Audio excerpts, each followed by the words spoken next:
उस वक्त मैं ज़्यादा डूब के गा सकता हूँ, ज़्यादा बेहतर तरीके से। लेकिन इस शबी के बारे में हमने सुना तो बहुत कुछ था। अब दरअसल मेरे बारे इतनी बातें हैं, पता नहीं आपने कौन सी सुनी है।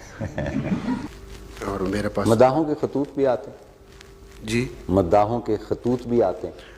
हाँ, मैं शायद इस मुल्क का बहुत कम लोग ऐसे होंगे, मैं ये तो नहीं कहना चाह रहा कि मैं एक वाहिद फ़नकार, लेकिन मैं ये बात वसूख से कहता हूँ, दावे से कहता हूँ कि जितने खतूत मेरे पास आते हैं शायद किसी के पास ना आते हों। और उसकी ये समझता हूँ शायद वजह ये है कि मैं उन खतूत का जवाब देना अपना फ़र्ज़ समझता हूँ। माशाल्लाह। और उन खतूत में क्या होता है?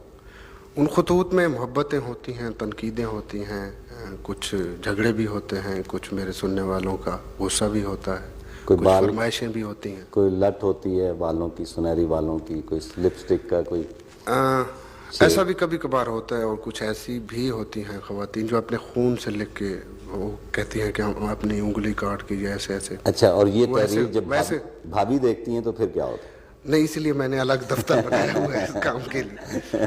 और इस किस्म की जो ख़त किताबत का सिलसिला है वो मेरे दफ्तर से मुंसलिक है। अच्छा।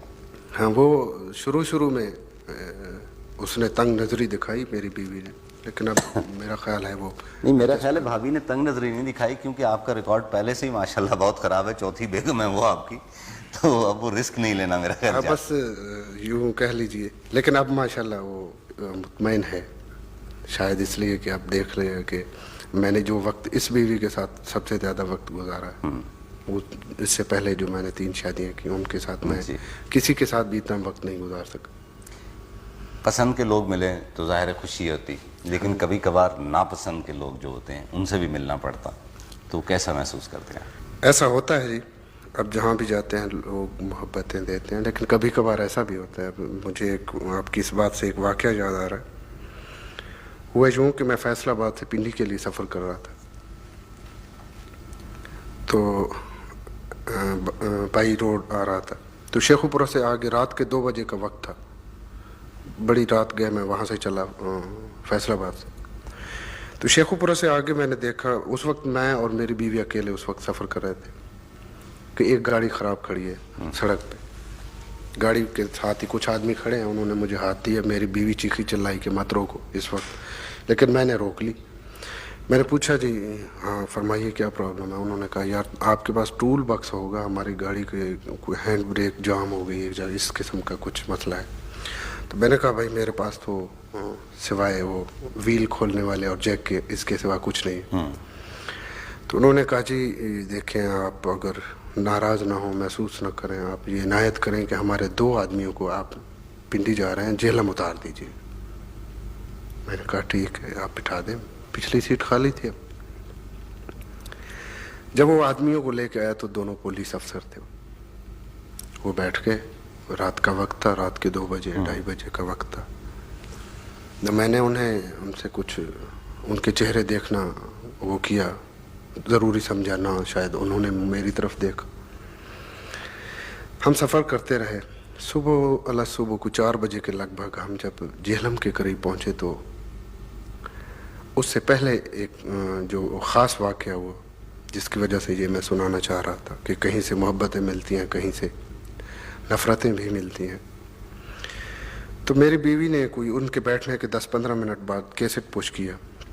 इत्तेफाक से उस वक्त मेरा कैसेट मेरे ही रिकॉर्ड प्लेयर में चल रहा है। तो मेरे पीछे बैठे हुए वो इंस्पेक्टर को यूँ लगा जैसे कोई करंट लगा हो।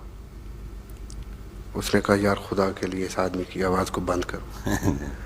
न इसे गाने का पता है, न इसे आदाब आते हैं गाने के, इतना उर्दू की टांगें तोड़ देता है, उर्दू बोलनी नहीं आती इसे, मौसीकी की इसे अलिफ बे का पता नहीं लोग इसे क्यों सुनते। खैर मैंने वो रिकॉर्ड प्लेयर ऑफ कर दिया। मैंने अर्ज़ किया कि आप कौन सा कैसेट पसंद करें? उन्होंने कहा कुछ और लगा दो, इसको ना लगा। मैंने कहा ठीक। वो कैसेट लगा दिया हमने कोई और गानों का। सो हम चल पड़े। जेहलम पहुँचे तो उस वक्त वो हज़रत गोया हुए कि देखें हम सुबह से वहाँ हमारी हाज़िरी थी किसी केस के सिलसिले में फैसलाबाद में, तो हम सुबह से गए, कुछ खा पी नहीं सके। आप थोड़ी देर के लिए यहाँ रुकें, आप भी चाय पी लें, हम भी कुछ खा पी लेंगे। उन्होंने जेहलम से आगे छोटा सा स्टॉप था, वहाँ उतरना था, दीना के पास। तो मुस्तनसर भाई हम जाके बैठ गए, वो जाके बैठे और मैंने इस दौरान बीवी से पूछा आपने कुछ खाना पीना, उसने कहा नहीं। तो जब वहाँ मैं पहुँचा तो इत्तेफाक से वो जिस टेबल पे बैठे थे उसके ऊपर लाइट लगी हुई। अब मैं वहाँ जाके बैठ गया। अब वो दोनों हजरात मुझे देख रहे हैं और बड़े परेशान हो रहे हैं। और वो आखिर में उससे रहा ना गया, मुझसे पूछा जी आपको कहीं देखा है हमने? मैंने कहा हो सकता है कहीं देखा हो, आप गौर कीजिए, ज़रा जहन पे जोर दीजिए, कहाँ देखा है? काफ़ी देर सोचने के बाद वो कहने लगा जी आप अताउल्लाह ईसा खेलवी तो नहीं? मैंने कहा जी बिल्कुल वही है। कहने लगा जी वाह वाह आप बहुत अच्छा गाते हैं। मैंने कहा मुझे पता है मैं जितना अच्छा गाता हूँ। तो इस तरह भी होता है कभी कभी। नहीं तो कुछ दुख हुआ उनकी बदतारीफी से? नहीं, बल्कि कभी कभी अच्छा लगता है कि इतनी जो तारीफ हो रही है नहीं, उसके अलावा भी मैं ये इस बात को अच्छा नहीं समझता। अच्छा। एक आदमी ठीक है मुझे पसंद नहीं करता, मैं ज़बरदस्ती उसके जहन में तो नहीं घुस सकता। अब जो आदमी मुझे नहीं पसंद करता, जी, कई ऐसे भी गाने वाले हैं जिनको मैं पसंद नहीं करता, हालांकि वो बहुत अच्छा गाता है। मैं सफ़र करता रहा मुख्तलिफ जगहों पे, वरना शायद आज मैं कहीं मुलाजिम होता तो हो सकता है जितनी बड़ी भी मुलाजमत होती ये मकाम ना हो, क्योंकि मैं ज़हनी तौर पे वहाँ एडजस्ट हो जाता उसमें मुलाजमत में कि ठीक है अब इसी में गुजारा करना है। लेकिन वो न मिलने की वजह से जो सफ़र, जो एहसास से महरूमी जो मुसलसल मुझे मिलता रहा, टॉर्चर मुझे मिलते रहे अहबाब की तरफ से, दोस्तों की तरफ से, माहौल की तरफ से, तो वही जो सारी चीज़ें हैं वो मिल के मुझे यहाँ ले आई। आप अच्छा इसके अलावा, अच्छा ये जो कंडक्टर का जॉब आपने किया, हाँ, उसके अलावा मैं बता रहा था कि फिर कुछ एक ऐसा भी वक्त आया, मैं यहाँ पे ट्रक ड्राइविंग के साथ साथ वो शॉर्ट हैंड और टाइपिंग सीखता रहा। अच्छा, मुझे किसी ने कहा कि जब ये तुम्हें आ जाएगी तो तुम्हें आसानी से मुलाजमत मिल जाए। सिफारिश भी नहीं थी, क्योंकि अपने जो फैमिली के मेंबर जो आला ओहदों पे थे वो तो वैसे ही मुझसे नफरत करते, तो उनकी सिफारिश का तो कोई सवाल ही पैदा नहीं होता कि मुझे कहीं सिफारिश दिला के मुलाजिम कराते। तो अपने तौर पे मैं जो कुछ कर सकता था तो वो मैंने टाइपिंग और शॉर्ट हैंड भी सीखने की कोशिश की। वहाँ एक यहाँ कमेटी चौक में एक उस वक्त स्कूल हुआ करता था जहाँ सिखाया जाता था, वो मैंने थोड़ा बहुत सीखा। उसके बाद यहाँ कुछ हालात या जी भर गया यहाँ से, तो फिर मैं लाहौर चला गया, वहाँ एक होटल में मैं वेटर। अच्छा ट्रक ड्राइवरी जो है इसके दौरान कोई दिलचस्प वाकयात? उस वक्त चूँकि एक आम आदमी था मैं, और वाकयात तो बहुत से हुए, कई दफ़ा पुलिस वालों से झगड़ा, कई दफ़ा अंदर, कई दफ़ा बाहर।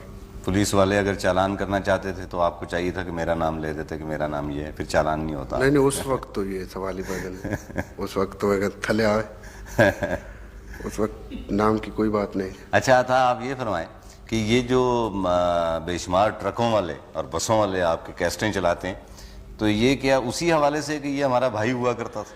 नहीं, उसमें जहाँ तक मैं समझता हूँ मुस्तनसर भाई के जो ट्रांसपोर्ट में ज़्यादा लोग इन्वॉल्व हैं हमारे मुल्क में, वो सराइकी और सिंधी स्पीकिंग है।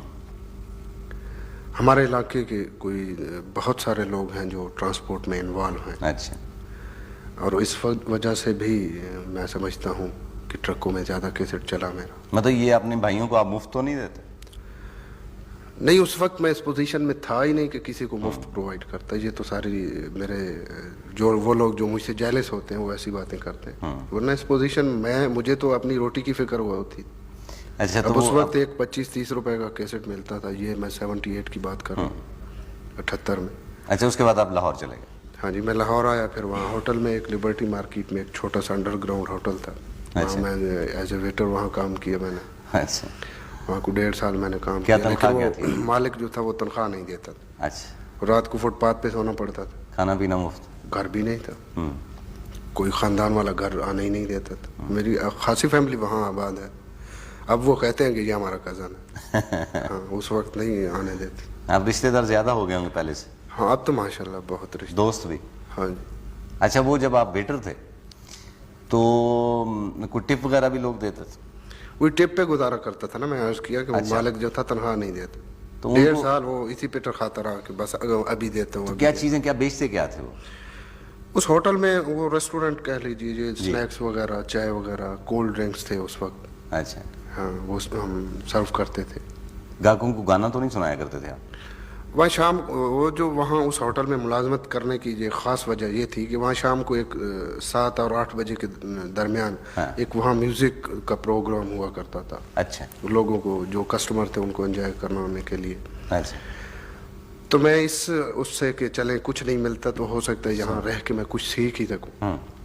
वो ड्रम प्लेयर वहाँ आते थे और अकॉर्डियन बजाने वाले कुछ लोग थे, कुछ। अच्छा, उस होटल का नाम आपको याद? उस वक्त उसका नाम सलसबील रेस्टोरेंट था।